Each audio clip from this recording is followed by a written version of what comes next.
You may be right. Watson and all of Scotland Yard certainly seemed slow-witted to me also. I had to constantly exercise patience with them. Well, I'm sure the patience worked both ways, considering your incredible arrogance. Now, there are a few details which I have to clarify for even such a logical mind as yours. This unusual scientific apparatus is just a cappuccino maker. A device for making a coffee-like beverage. My license plate, Big Willie, is actually the name of a wacko guy from my hippie days. Big Willie was always so confused, I started using his name to mean confusion. If someone is Big Willie, it means they don't understand. Like you didn't. Get it? Yes, I am no longer Big Willie. Well, not about that, anyway. Panama, yes. Tourist, no. Red Cross doctor in the '89 crisis took this bullet in my right leg. A woman in a military skirmish? Times have changed, Mr. Holmes. Ah, but only a romantic would have kept it. I am trying to write, but that is a computer, which allows me to record, store, cross-reference, and alter the work, as well as access other resource material via telephone.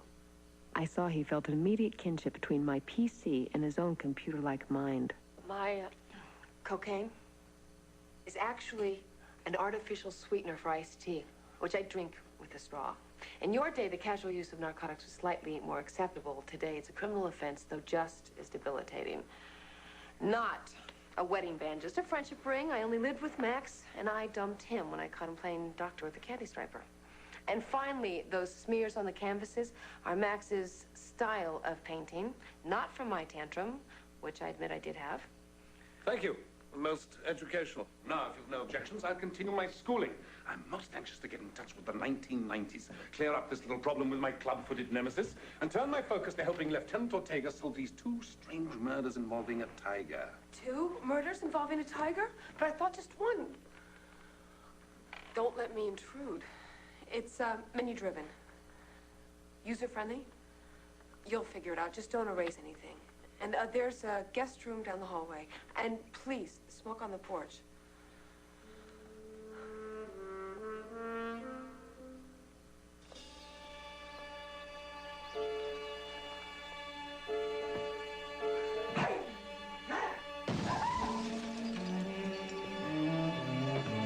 Oh my God.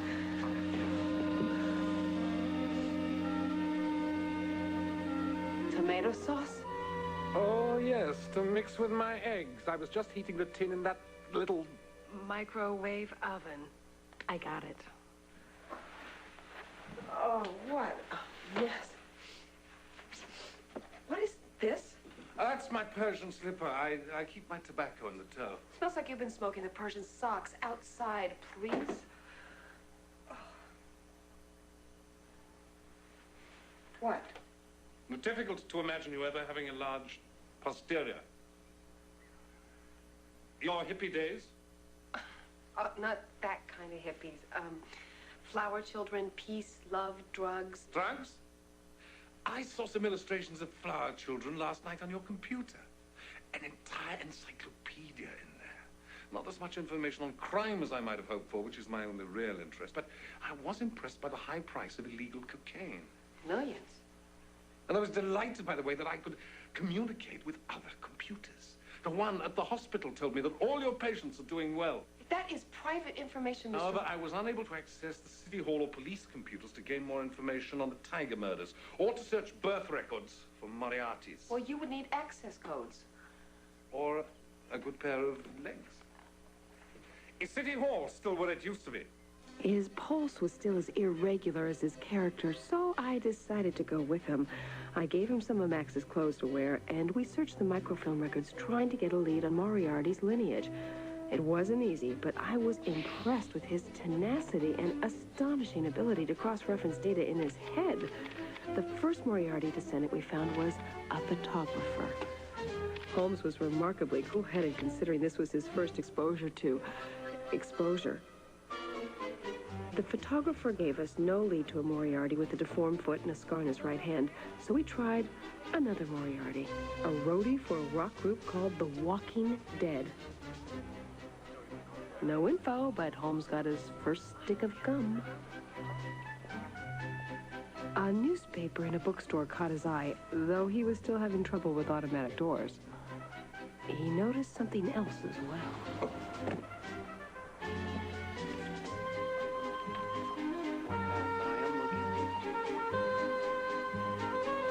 But he still refused to tell me how the piranha murder tied to the tiger, and I had to get onto the clinic.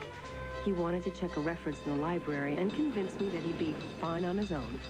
So I missed all the excitement.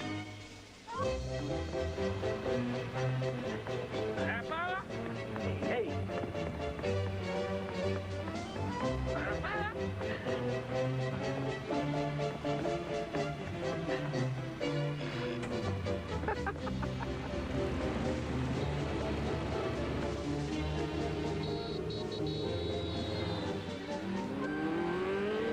He wasn't hurt, but Zapper got away.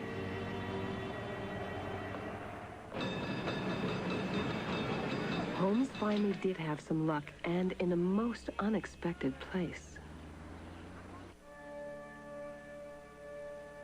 Then you do know such a man, Father Moriarty? Do you believe in God, sir? Yes. I have deduced there must be a merciful providence by observing a rose. There is no need for the rose. Its fragrance and color are an embellishment of life, not a necessity. It is only goodness which gives extras, so who but a great beneficence would have created it? Then you would agree to the existence of a darker force. I am certain of it. Such a force has dominated my family for over a century. I chose the cloth in an effort to fight it. I wish I could have been more successful. Perhaps I can help you to be. The man you seek is a consummately evil human being who's cleverly eluded the police for decades. His cathedral is the dark tower of organized crime where he's an archbishop. I'm ashamed to say that he's my cousin. His name is James Moriarty Booth. He felt the visit to police headquarters was finally in order. So, you got some info on Jimmy the Gimp, huh? Well, that's great, Mr. Holmes, Oliver W. Oh, listen, Detective Griffin can use all the help he can get to bring down old Booth. Say, you been to the new building before? Well, it's totally state-of-the-art. A whole wing for forensics and pathology. This is the best SID in the country. Scientific Investigation Division. These guys are aces. Holmes was intrigued by the department's capabilities, but a vague, uneasy feeling was beginning to gnaw inside him. Hang here a sec.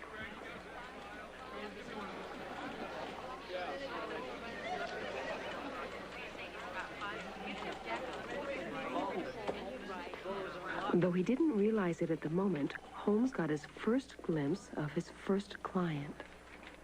He said he was getting the last of some major new evidence that would put Enrique Pavone away. That's got to be why he's missing. Mrs. Ortega, we don't even know that he is missing. He's working undercover. But Luis always checks in with me. He hasn't called since last night, and he always... Hey, you think I want to lose the best shortstop on our softball team? Now, Savita's got Pavone in there right now, grilling him. So please, don't bother us again, Lieutenant Cevita, unless you have substantial evidence. I am going to nail your fat ass, Pavone, with or without Ortega. Holmes would later tell me how he immediately connected Pavone with the Tiger and Piranha murders. Mr. Holmes, Detective Griffin's office, second door.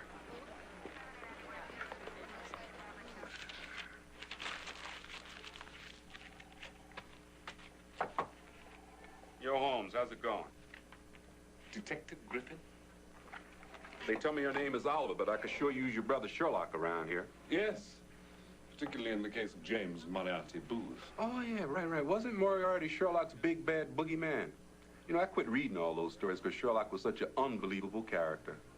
Oh, how so? Well, hell, man. No dude could really walk into a room and scope out all that crap Holmes could in 10 seconds.